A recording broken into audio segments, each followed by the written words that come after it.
How it is when you start networking and connecting everyone with everyone, then it's a waiting time for all the others to arrive. But we now strive with the next theme and subject, which actually connects us all.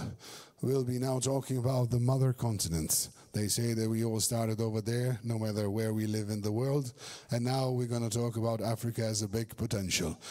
I had the privilege to have a father who worked for many years in Nigeria, so I learned a little bit about the culture and everything that happens in that part of the world. But now, if you are going to stay with us for the keynote speech and the panel, you will see that it is really a continent of opportunities and a continent that could really be a special lighthouse to new opportunities, new economy approach, and broadening cooperation not only on the continent, but with Europe as well. That is the reason why my great privilege is now to call the keynote speaker prior to our panel. They say a legendary Minister of Foreign Affairs who is very good in negotiation, and if you have any problem, not only in Africa, you can always call him to share his knowledge and experiences, especially at the negotiation table. He's originally Togolese abroad of Togo. Your Minister, Your Excellency, it's a pleasure to have you in Croatia. Mesdames et messieurs, pour vous, Monsieur Robert Ducy, bienvenue. Le microphone pour vous était. You can clap your hands. Mr. Ducy will be doing the keynote speech, and after that one, we carry on with the panel. The microphone is yours. Thank you so much. I would like to try to speak in Croatia. Dobar dan svima. Something like that. Thank you so much, dear friends, ladies and gentlemen.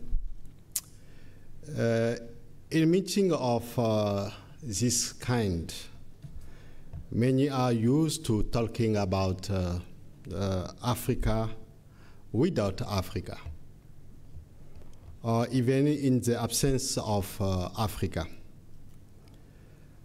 Our panel, or this panel, provides a platform for African voices to present our perspectives on the role and positioning or repositioning of Africa in the ongoing global reshuffle as a non-negligible geopolitical entity. I would like to thank all of you, specifically your minister, Madam the Director General or African Director General of Ministry of Foreign Affairs in Croatia, and all the promoters of the Dubrovnik Forum, who have chosen to involve African voices in their framing effort aimed to challenging the transformation of the world that is still underway.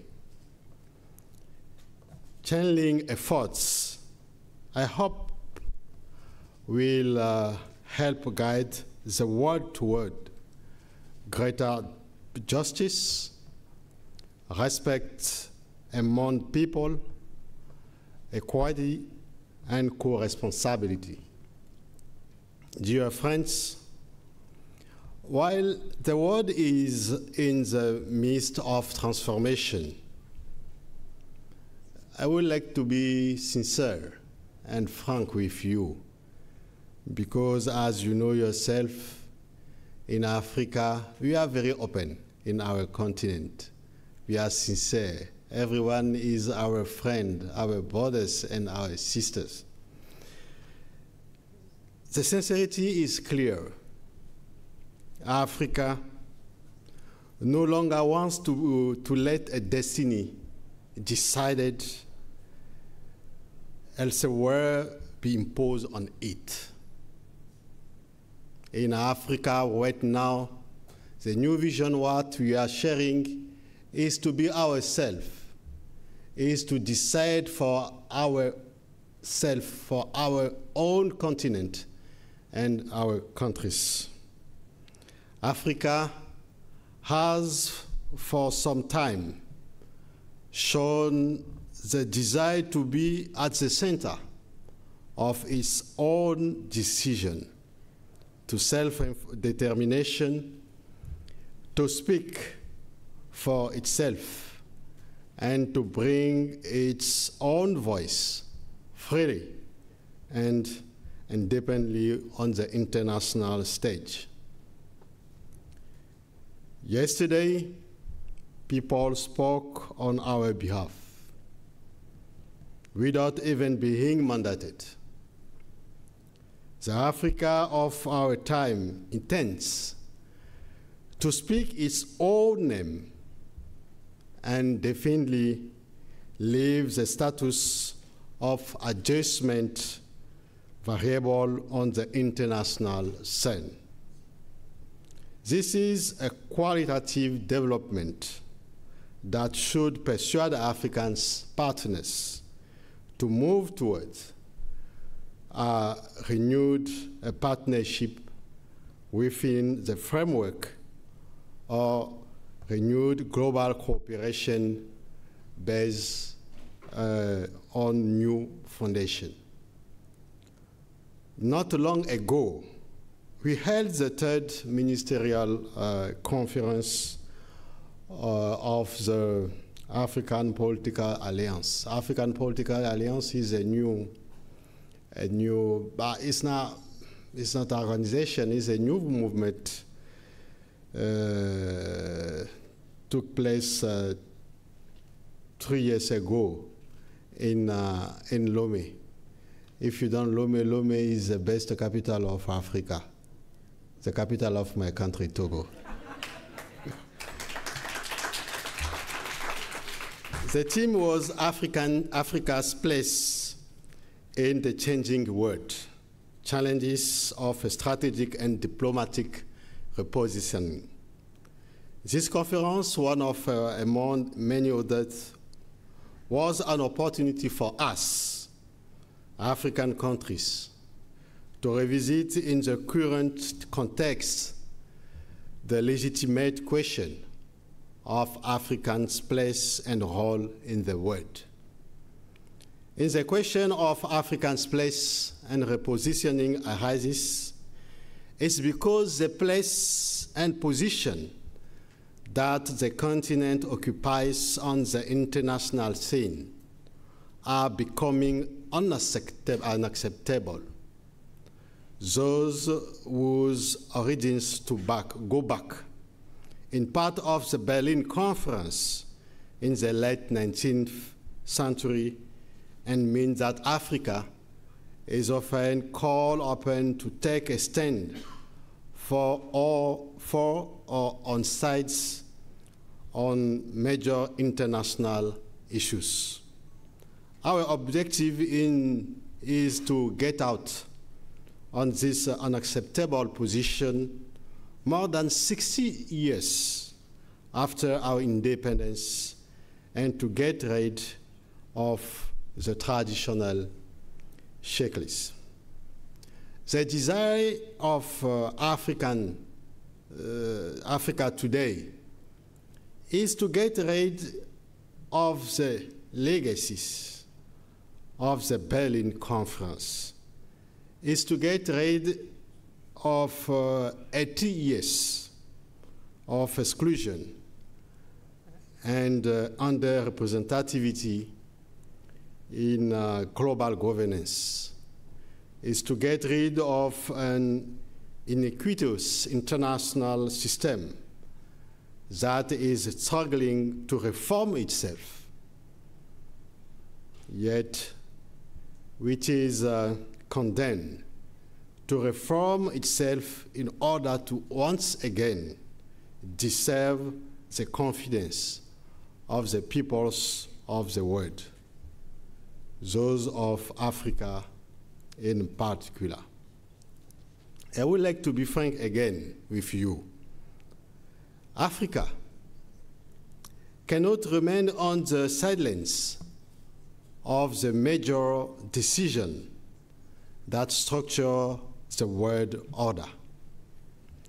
The behavior of our states on the international scene at this time of high tension reflects the new prevailing state of mind on the continent. The new African state of mind, for those who do not know, is that on our uninhabited Africa, strengthens boots and developing its own apprehension and understanding of current international politics. On Africa's aspiration to define by itself the term of its participation in a global governance. It's very important to talk about our own decision. Because as you know, few years ago, or more than 20 years, some people, some countries, decided and think a lot of things on behalf of us. Now we say in the new vision what we are sharing in our continent is very important, because I am sure you are adult. Please, I'm adult, right? But she say not sure. We are adult and we can seriously, we can and we have to decide ourselves. Moreover, in an international environment marked by the profound upheavals and the intensification of hegemony, Africa faces the challenge of ensuring its own security, protecting and defending itself by relying on autonomous means and strategies. Faced with the resurgence of a crisis and the effectiveness of multilateralism is clearly behind question, where the United Nations Security Council, for example, seems to be functioning to the benefits of the great powers, and where traditional alliances are behind strongly checking. Africa is reflecting on the contour of its autonomy in terms of security and defense. In conclusion, dear friend, I would like to emphasize that recent developments in the world have led us in Africa to take seriously the issues of the types of alliance, strategy, and repositioning that are conducive to the emergence of our continent as a major player, or as a major player on the international scene. The challenge is to reposition Africa as a key player in our time and in the world tomorrow. Thank you so much. Mvalavan.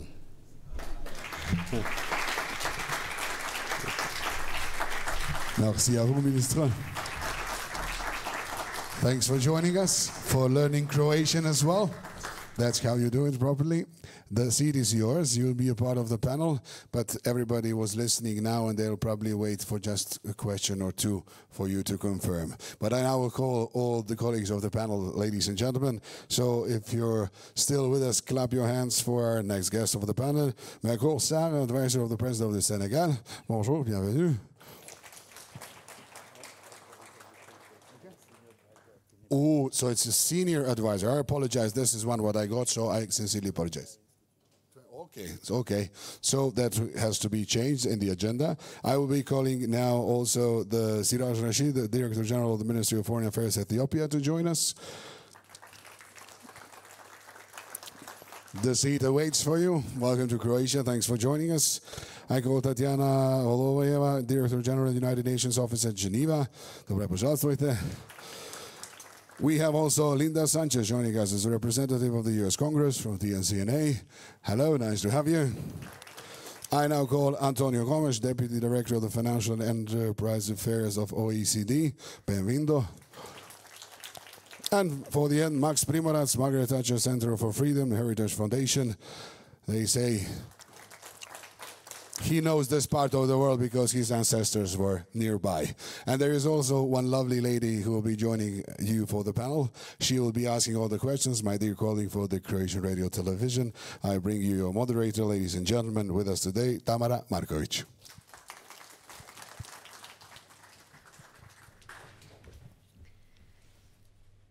Thank you, Frano, for the nice introduction. So we have like around 45 minutes left to discuss Africa's role in these changing global dynamics. We will talk about peace building, diplomacy, but also investments and multilateral responses. Since it's actually eight of us here, I'm not going to talk much to leave more space for my panelists. We heard the introduction speech from Minister Dusi. We will move on to Mr. Sar.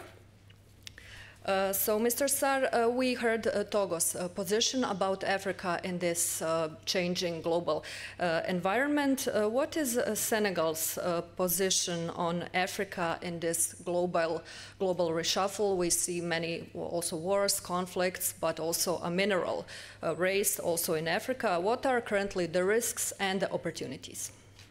Thank you. I want to really say that I don't speak for the Senegalese government. I don't work for the Senegalese government anymore. So I want to clarify that as well, because obviously for obvious reasons, I wouldn't want to create some diplomatic issues. Anyway, having said that, I want to thank you first of all for inviting me and for this panel. I want to thank the Prime Minister of Croatia and the Ministry of Foreign Affairs of Croatia, and congratulating them on the organization of this event. This is a really exciting time for the African continent. I think there's, for those of us who work, and I work with a lot of countries in Africa, there is a dynamism, there is a bustling youth trying to really develop things and develop new ideas, and there is this really strong African impetus at the moment. There is a lot of talk around sovereignty from a lot of countries these days, because African countries have the choice. They have they can choose between who's the best partner, between Europe, the US, between Asian partners, Gulf state partners, and this is really important in African states philosophy these days.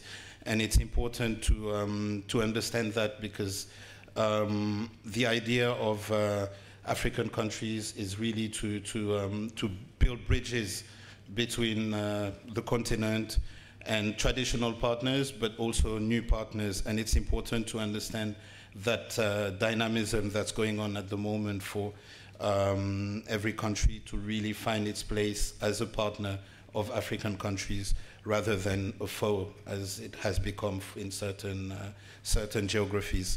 So it's important, and I wanted to start that.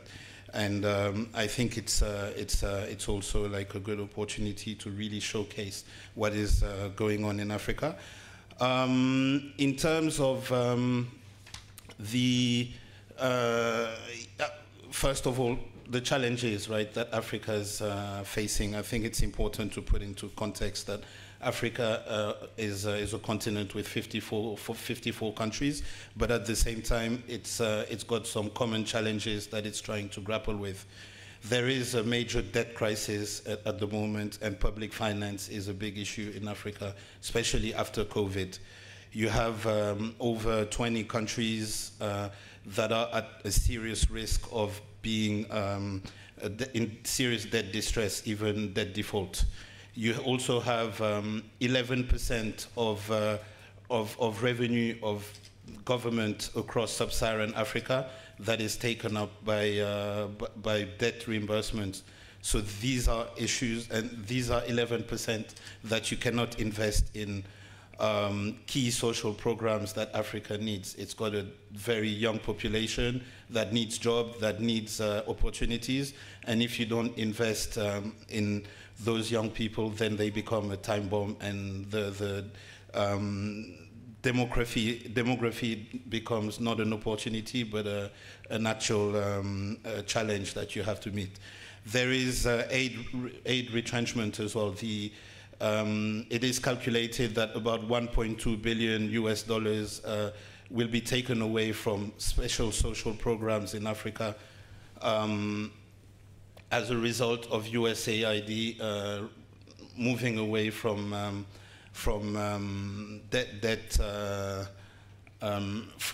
USAID moving away from investment in Africa, and this is again like some more money that used to go to programs like HIV, malnutrition, etc. That is not the case anymore. Climate change is a huge issue, and Africa is getting too little of the money going around on climate finance in the world because of that, right? It's getting about less than 5% of, and a major issue in Africa is especially in the Sahel. The security in the Sahel is brought about largely as a result of climate change, right? And this is important, and this leads to government, as I said, having less funds, and countries needing to compete more for investment from European countries. But this shouldn't be fatalistic, that we shouldn't draw fatalistic conclusions, right? I think there's a lot of opportunities. Demography is a huge opportunity. It's the youngest continent. 1 in 4 people will be African in the next 30 years, and this is a major thing for Africa, a major opportunity. Trade and integration, there's a lot of room and there's a lot of political will towards integrating countries. Africa is also home to critical minerals, right? Especially the DRC owns 70% of the world's cobalt reserves, right? You have 30% of the material needed for green technology that's produced in Africa. That's also something major that Africa has going for them. And a lot of things are already being done in Africa with regards to making sure this is leveraged, these opportunities are leveraged. There is, for example, I'm going to cite one, not to be too long, the Lobito corridor that attracts like 6 billion in investment for green mineral logistics. And this is the blueprint for more deals, similar deals. And digital transformation is also something that has taken up in Africa, and that is an opportunity. So, and I'm going to finish by that. What Africa should do to leverage those opportunities fully, right? There is something that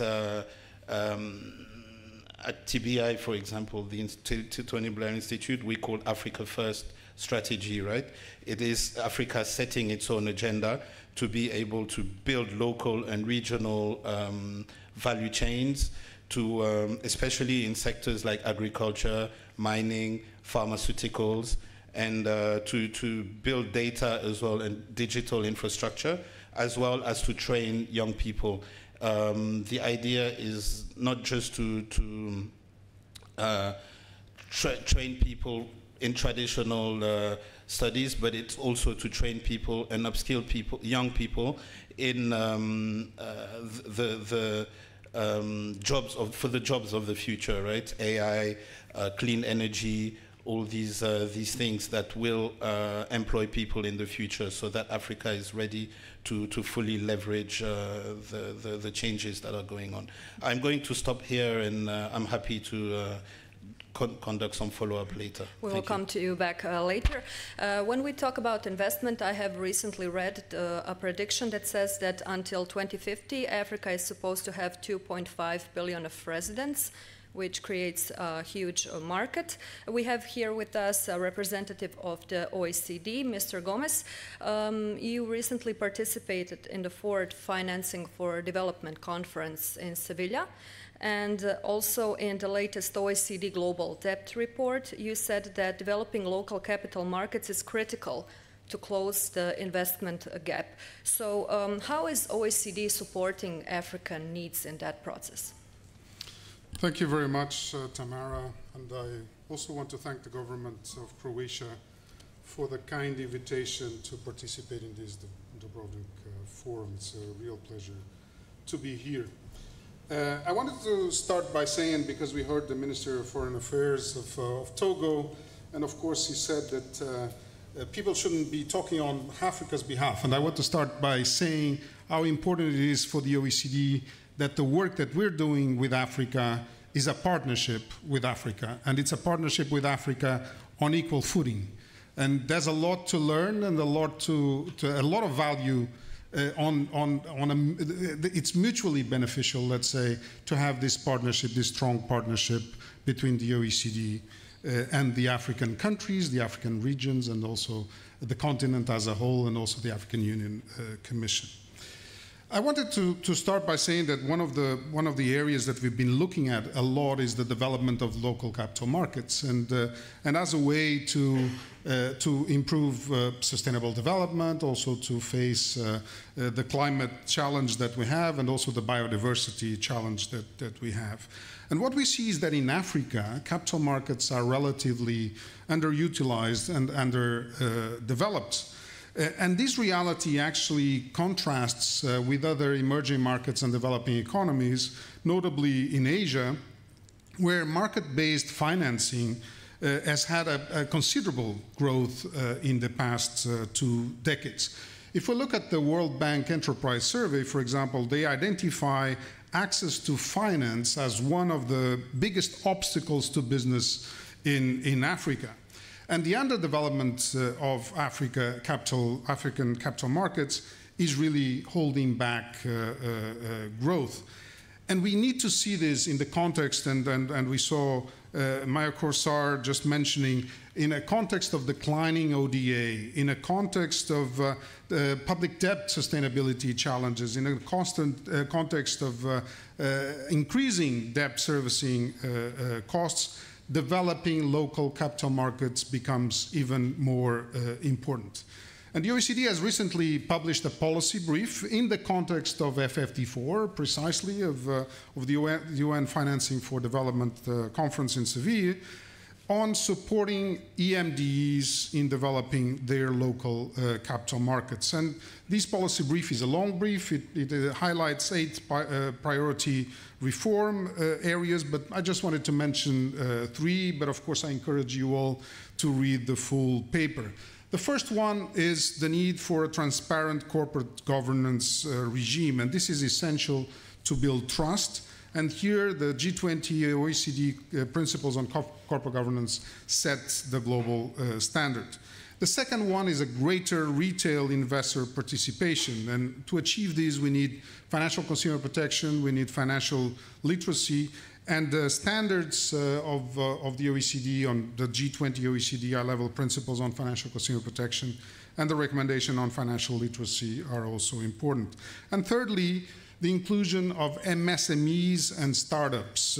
They are key drivers of Africa's economy, and improving their access to capital is fundamental if we want to have growth, if we want to have innovation, and also job creation. And here the OECD recommendation on SME financing and the high-level principles of the G20 OECD on SME financing are quite important. Just to finalize, I wanted to say that we're very, very committed in partnering with African countries to enhance their local capital markets. And in partnership with Mauritius, we are launching a new annual roundtable on banking and capital markets in Africa. The first edition will be in November of this year will be focusing on developing domestic capital markets. And alongside this, we will be publishing the Africa Capital Markets report, and this will be an yearly publication, really to give data-driven insights that can help promote reforms and promote and help market development efforts in the region. Thank you. We also have here another representative of a major global institution, Madame Valovaya from the United Nations in Geneva. How can global governance institutions evolve to reflect Africa's growing role, but also the imbalance issues? Well, Africa is historically underrepresented in international institutions. And Minister already mentioned the Security Council, for example. When 80 years ago, United Nations were established, 51 countries signed the San Francisco Declaration, and at that time, the majority of countries representing Africa have not yet received their independence. Since then, things have changed dramatically. Now we have 54 countries representing Africa. It's 1/4 of all the member states of the United Nations. So it's a very important and strong force. But still, there is no permanent seat on the Security Council. Still, quite often when the decisions are made, African countries are heard, but maybe their position is not always taken into account. And this has to be changed. And there are clear signs that things are going to change. Well, for example, we see that African Union has already been included into G20. That's important. Speaking on behalf of the United Nations, we are really very, very happy that last year during the Summit of the Future, when Pact for the Future was adopted, there is a clear mentioning of the necessity of giving a permanent seat to Africa. Of course, it's not that easy because it will be for the African states themselves, of course, to determine who will represent how, what kind of formats. It's very difficult to bring, but it's already there. And I think that's for the first time when it's written that, that we have to change this historical injustice. At the same time, we have to understand that it's not enough to give the voice or the place. We really have to listen to this voice and to make Africa not only present during our discussions, but very, very influential. And it's already, we already have certain very good cases. I've already mentioned Pact for the Future, which was adopted last year. There were 2 co-facilitators for this pact, Germany and Namibia. And when at the last minutes there were discussions among the member states, it was exactly the strong position of African countries who made the adoption of Pact of the Future possible. So that applies, of course, to United Nations. But also we have a financial architecture, which was also established at the same time, post-war period. And again, Africa is historically underrepresented. So that also has to be changed. That's why also in the Pact of the Future, it starts with the need to change global financial architecture, to change Bretton Woods institution, really to give more value, more weight to African continent. So, as I said, already there are lots of good examples. United Nations are working very closely with the African Union, with African countries, including peace building. We work a lot and we see the role of Africa, for example, in climate action. That's very, very important. We see the role of Africa in sustainable development, and that's very, very important. And to finalize, I also would like to say that we also see the huge potential with the digital development and artificial intelligence. I come from Geneva, where all this week we had VESIS 20, this World Information Society Summit 20 years later, and AI for Good Summit, and there were lots of discussions about how artificial intelligence and digital development could really give an opportunity to overcome the existing divides. Of course, there are risks. which these divides could increase, but also, if we work together, we can use these tools in order to overcome existing divides and really give Africa its place in the global governance system. So just a brief response. In your view, how would a global win-win transition look like? What would be the perfect outcome? Well, you know, quite often we think about the transition. If somebody wins, somebody else loses. It's not the case in international relations. We can win, all of us. And absolutely clear that the resources which African continent has are immense. It was already mentioned. 2.5 billion people by 2050, youngest population, very smart population, and the use of digital devices would make this population part of the global labor force, and that's very, very important. But of course, it's necessary also to start with the basics. It's important to mobilize financial resources. By the way, Africa is today a net creditor to the world. It sends much more to the world than receives as aid. Practically, the difference is 10 times. It's necessary to use these resources to create an infrastructure, first and foremost, energy infrastructure. On the basis of this energy infrastructure, to build resilience of societies, including food resilience. Africa has fantastic resources not only to feed itself but to feed the world, but they are underdeveloped. And of course, on the basis of it, Africa could have a very important place in all these chains of trade around the world, and it's a very important role in post-industrial society, in societies where really we develop in a very sustainable way. Thank you. Mr. Rashid, we heard already today that Africa wants to speak for itself, but can the continent speak in a unified voice? And how does Ethiopia see Africa's role in this current global rearrangement where many big players want to take their grip? Thank you very much. And let me start by explaining my thank you to the Croatian government in general, and also to the Ministry of Foreign Affairs of Croatia in particular, to invite us to participate in this very important forum. Before navigating it directly to the what the Ethiopia is doing in this, let me say a few about where we are, or the situation of the global order right now. We are living in a time where the current global order is under crisis, in the profound turmoil, and we are in an era of the great uncertainty worldwide. And the world major powers are radically transforming the existing world order with the far-reaching consequences for the future.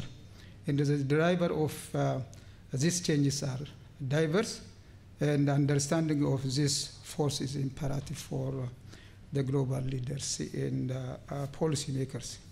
And the existing world order is showing sign of decline, and the reconfiguration of the emerging power on the global stage is pronounced. Moreover,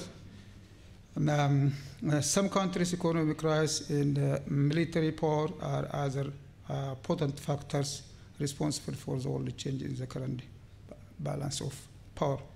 There has been a call for the reform of the global order to make it more representative, fair, and equitable.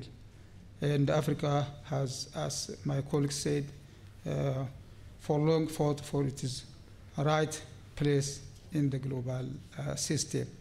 To enhance Africa's influence in the global reshuffle, the continent needs to strengthen its unified voice by prioritizing economic integration, fostering stronger inter-Africa partnership, and presenting a united front in international negotiation. This includes leveraging its resources, particularly its abundant renewable energy and the mineral resources. Ethiopia has consistently been at the forefront to push for the United Nations Security Council reform, particularly through its tenure as a non-permanent member of the United Nations Security Council during 2017 and 2018. Ethiopia has used its voice to advocate for a reform that reflects Africa's high standing in the global peace and the security framework. And Ethiopia supports initiatives that foster inter-Africa trade and investment, aiming to create more a robust and unified African economy. And the country believes that Africa needs to speak with one voice on issues that affect the continent, demanding greater representation in the influence international forums. And Ethiopia emphasizes the need for development strategies that are both economically viable and environmentally sustainable, contributing to the global effort to address the climate change and achieve the sustainable development goal. And the Ethiopia sees the current global realignment as an opportunity for Africa to assert its interest and contribute to more balanced global power structure, moving away from unipolar or bipolar worlds. And the country, Ethiopia, believes now it is time to translate the reforms of multilateral system into tangible result that will ensure Africa's concern and perspective are adequately represented in the decision-making process regarding the global peace and security. Thank you, Mr. Rashid. Mr. Primorac from the Heritage Foundation, you served in the USAID agency and also played a significant role in reforming the agency under the Trump administration. So I think we all in this room want to know what are Donald Trump's views on Africa. Yeah, I was deputy head of USAID. I think most people now know what that is. But you know, I've had these kinds of discussions for many years about Africa.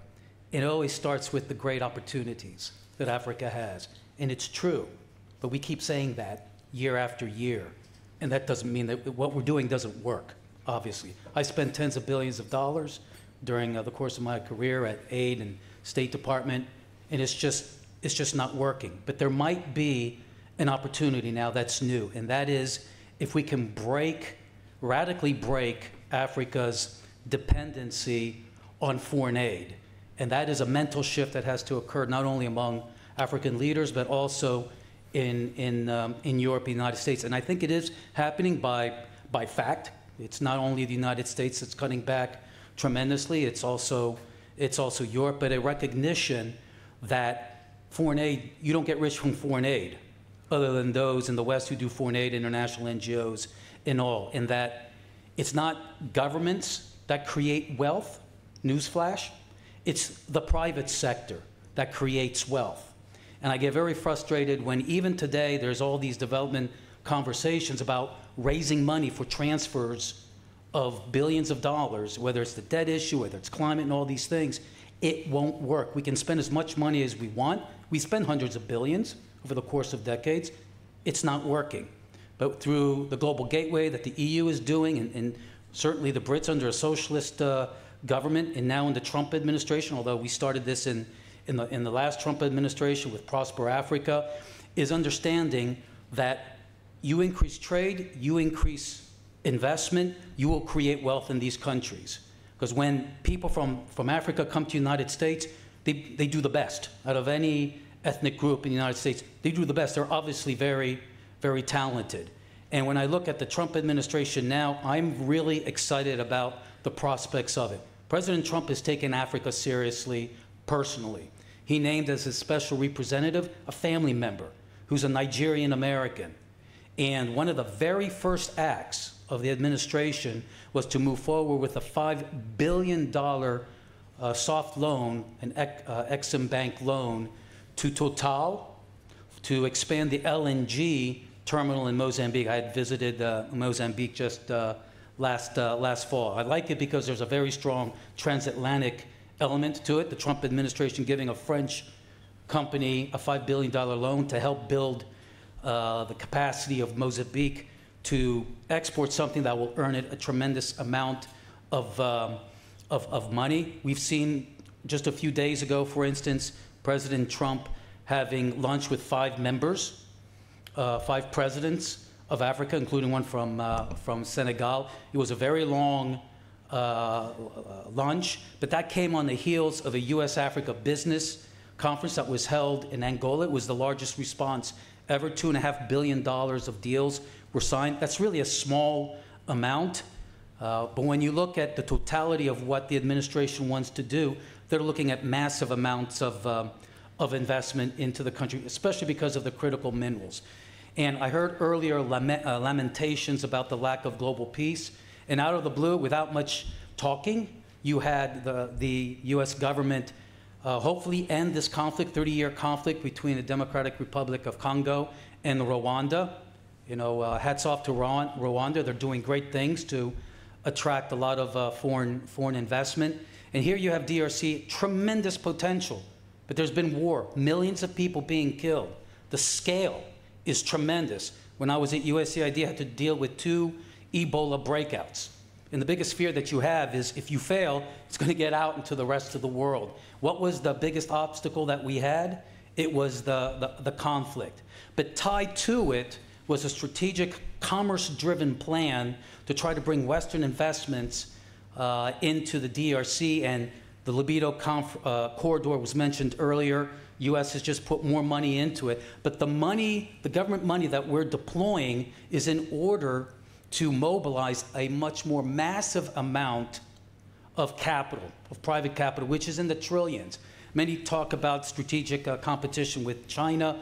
You know, we can't compete with them. We don't have state banks. We don't do state-owned enterprises.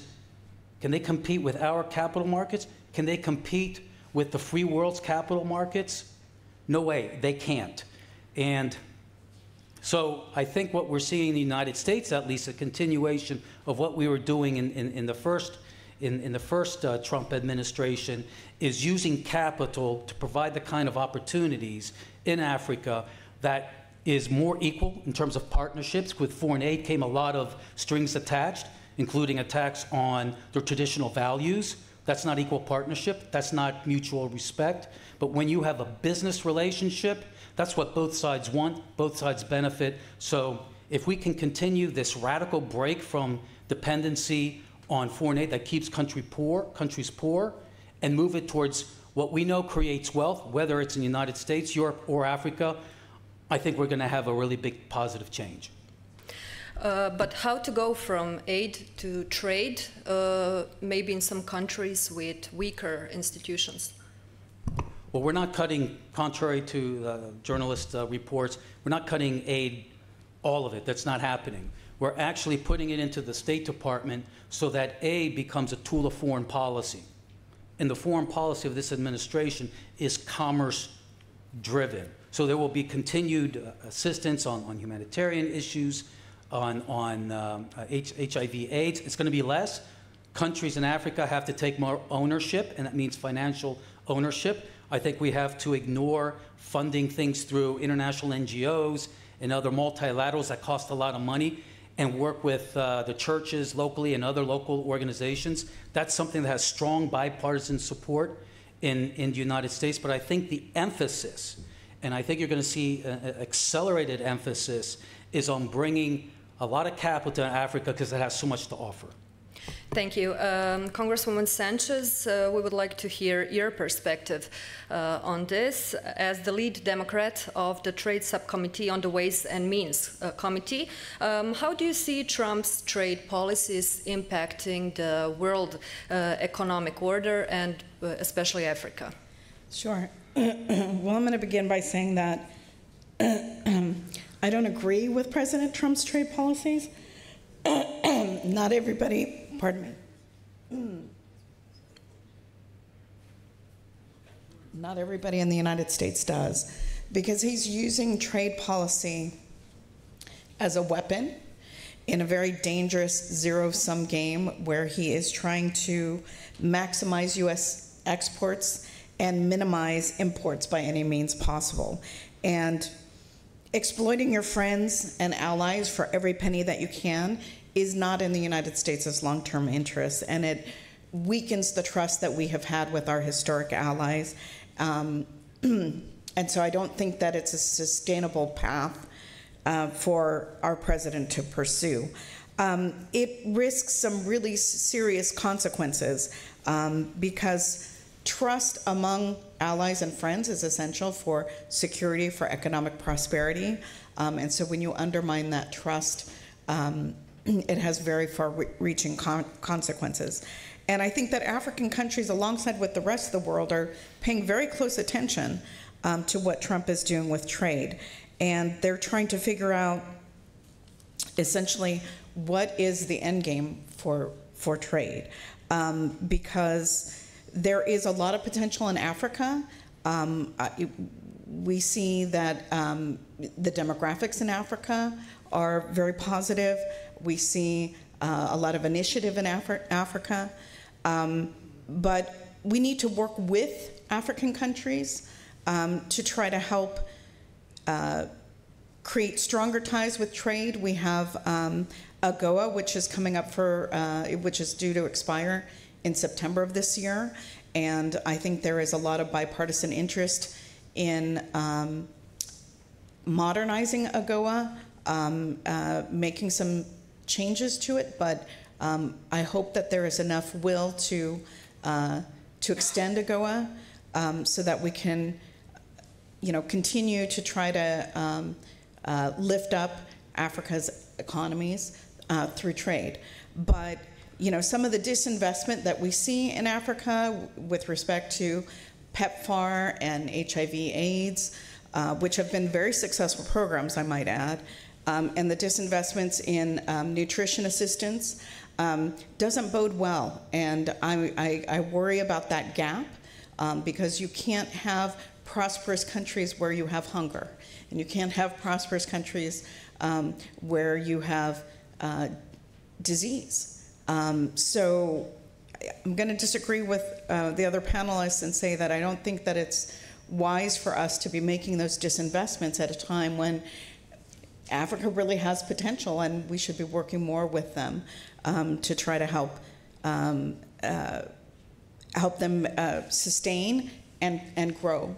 So there's a lot of work to be done, and as a member of Congress, one of the things that has been most difficult is seeing the president just unilaterally announce tariffs on countries without consulting Congress when it is our constitutional responsibility to set tariffs. And so I think there is a very toxic dynamic with the president just assuming that power and using trade, as I said, as a weapon oftentimes for policies that have nothing to do with economics. And the most recent example of that, I would say, is with Brazil and his distaste for what is happening to Bolsonaro, and so he wants to increase tariffs on Brazil. That has nothing to do with economics and has everything to do with,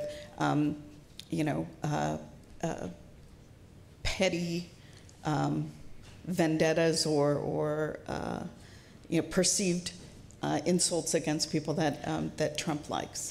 Since Trump came to power, we also witness race to secure rare critical minerals. He signed a deal with Ukraine a few months ago. We also know that Europe had a draft document for Ukraine, but nothing of that happened. And recently, Trump also signed a rare mineral deal with African countries, with Congo and Rwanda. So briefly, what is your advice for those countries navigating that race?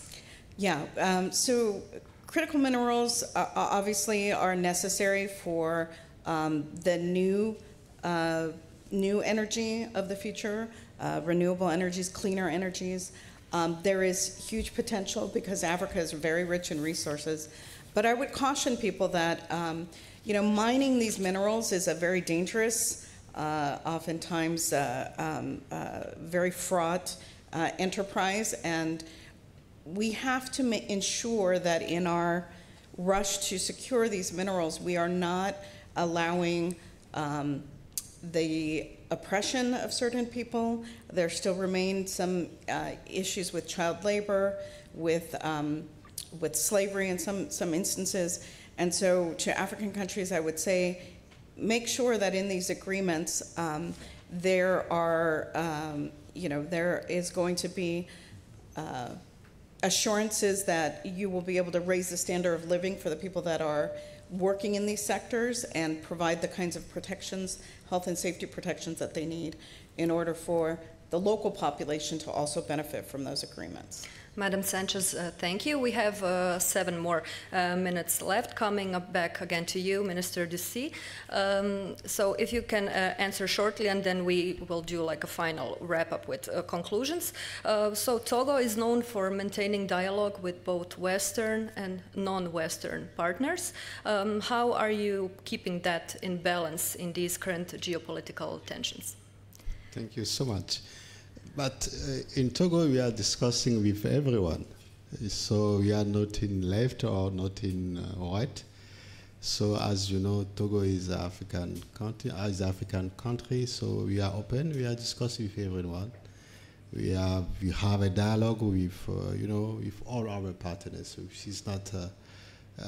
It's not a problem. It's not a big deal for us. But what we are doing in our country, and specifically in the west part of the regions, because Togo is member of ECOWAS. We are trying, to maintain dialogue between the West African countries, specifically ECOWAS countries. As you know, now you have 3 countries, they are outside of ECOWAS. So Togo is playing the role of, to the mediation between the ECOWAS countries and the 3 Sahel state countries outside right now in ECOWAS. You have also a special relationship with the European Union, actually a partnership. What kind of partnership is needed between the EU and the African countries to fully develop the continent? Personally, I believe in the partnership what we have in Europe is very important. As my own person, so I was a chief negotiator between the European Union and Organization of African, Caribbean, Pacific, so 2 or 3 years ago. So I know very well the cooperation, what we need between African continent, all African continent and Europe is very important. We don't have a choice. For me, it's simple. Geographically, Europe need Africa, and Africa also need to work with Europe. So we need to work to strengthen our bilateral cooperation and continue to promote the values what we are sharing together. Thank you. I'm asking the organizers for a few more minutes since this is the biggest panel in these 2 days. So we can do a 1-minute wrap-up, also starting from you, Mr. Ducy, to the right. Just 1 minute shortly. What are the risks and opportunities for Africa in this pivotal moment? I don't understand very well your question. The risks and the opportunities for the continent in this crucial moment. I think it's all the deal what we can have in the world.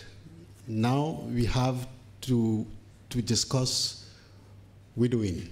It's simple. It's like Madam say, you asked the question about the Trump administration, the deal with mineral resources, the critical resources. As African continent and African, we have to have a good deal with everyone. So my vision or my idea is we have a lot of resources in Africa, so you need to deal with everyone and to have a good deal. Not, in the past time, the deal is not specifically in the advantage of African continent. Now you have to move to win-win deal. I thank you. Thank you, Mr. Sarr. Thank you. I think the biggest risk is the transition from aid to trade, right? That my predecessor mentioned. I think that would be the biggest risk. In terms of the opportunities and what can Africa do, there are a few things. I mentioned setting our own agenda and espousing an Africa First approach. But there's also the integrating better. That means aligning across regions to tackle the shared challenges, as well as implementing fully and effectively the Africa Free Trade Agreement. I think it's important to build stronger customs, to build digital payment infrastructure that allows Africa to be better integrated.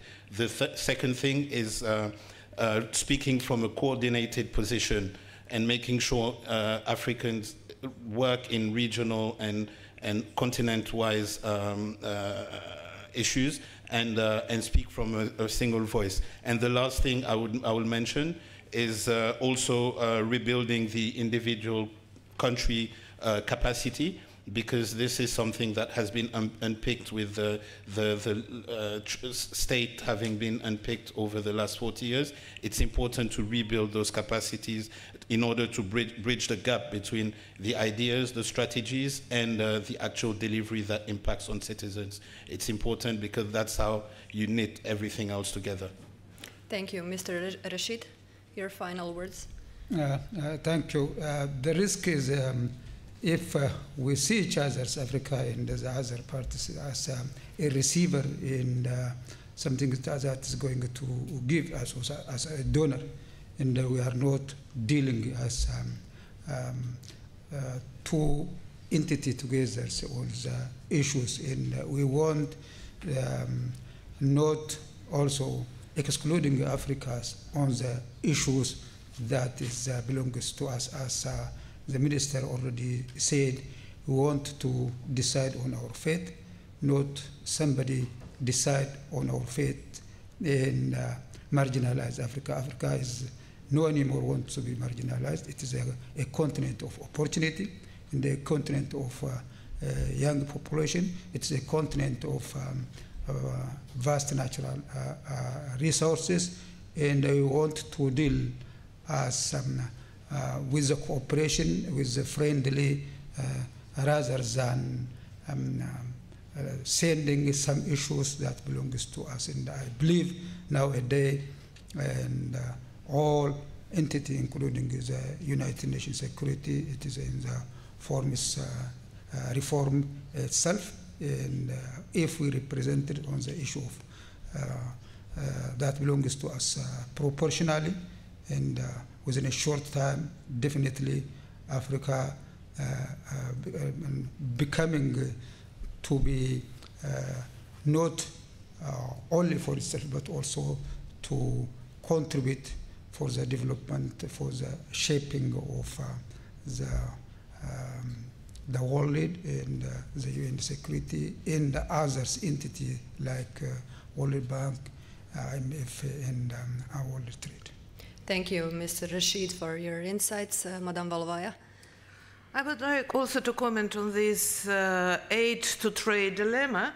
Well, there is no contradiction between aid and trade. Some countries, some sectors still need aid, and for them to decide. Everybody needs trade. Everybody needs investment. But the issue is what kind of investment Africa needs. Because we all know that, well, if we leave it just to private sector always would like to make a quick buck. They will invest in oil, gas, and other clear sectors. Do we need more drilling in Africa? The question is, it's bad not only for the nation, for the climate. Investing in the sectors which obviously do not have a long-term future, and not investing in the sectors which could make Africa a leader in a next stage of economic global development, that will be a big mistake for Africa. That's why, of course, it's important to have these discussions, to compare views, And of course, to create platforms. For example, in Geneva, together with the financial community of Geneva and Switzerland, we created a Building Bridges Week forum, which this year will have its 7th edition. It's the place where those who want to invest in sustainable sectors are coming, and the countries, mostly from African continent, are also coming and discussing their projects. So I think when we have all these discussions, the first voice, the first say should be with African countries themselves. What kind of aid they need, what kind of investment and trade they would like to have, and how we can support the continent. Thank you very much. Madam Sanchez, you're next. Yeah, I'm going to agree with my panelists that it doesn't have to be either or, either aid or trade. It should be both. But the greatest risk, I think, is if in believing that trade is somehow miraculously going to lift up everybody in each African country. Because we have seen that trade agreements have oftentimes winners and losers. So the risk is that you have exploitative trade in which you are just extracting from Africa and not really helping to lift standard of living or quality of living for the workers. For me, these trade agreements need to, again, think about health and safety of workers, raising standard of living for the people who are performing the work to extract the minerals, et cetera. So trade needs to have those safeguards so that it isn't just a small set of people that are benefiting from trade and the average person is not. Thank you. Mr. Gomez, your wrap-up. Thank you, Tamara. I think that everyone has mentioned here the huge needs that Africa has in terms of investment. And if it wants to meet the Sustainable Development Goals, just to say that in 23 we estimated a need of an extra 1.6 trillion up to 2030 to achieve the Sustainable Development Goals. And again, to meet these needs, you really need coordinated efforts from both the public and the private sectors. And I wanted to highlight 3 areas of action. The first one is the importance of transparency and availability of data on investment conditions. And this is if you want to fight the misperceptions of risks that often exist in the continent. And here I want to say that the OECD, in partnership with the African Union Commission, has launched the African Virtual Investment Platform to help mobilize not only more, but also better investment through better data as well. The second point is developing local capital markets that I've already mentioned. And I think that this is the best way to really have better investment, to have more innovation, to have more growth, and also building on mobilizing private sector investment. But finally, I also wanted to mention that it's quite important to ensure that companies are upholding responsible business conduct to make growth fair, to make it inclusive and sustainable, and to ensure that there is a level playing field also in trade. Thank you so much. Thank you. Last but not least, Mr. Primorac. Yes, we're in an era of transactional politics, but it is a transactional politics that is suffused with a Judeo-Christian ethic, whether it's the United States or Europe, and I think that responds to the issues that the correct statement about safeguards on environmental standards, labor standards. It's not extractive, but it builds local talent. My advice would be for the governments of Africa to mobilize their own private sector and have some deals ready, because you're going to find a welcoming response from the White House. Thank you all for participating in this panel and for hearing your insights. Thank you. Thank you all for joining us. This was the biggest panel we had. Tamara, thanks for holding it up. We're going to carry on in about 5 minutes so our translation team can take a short break and everything could be prepared for the next panel. Dame I gospodo, dajte koji trenutak da pripremimo sljedeći panel. Udahnite pa nastavljamo. Hvala.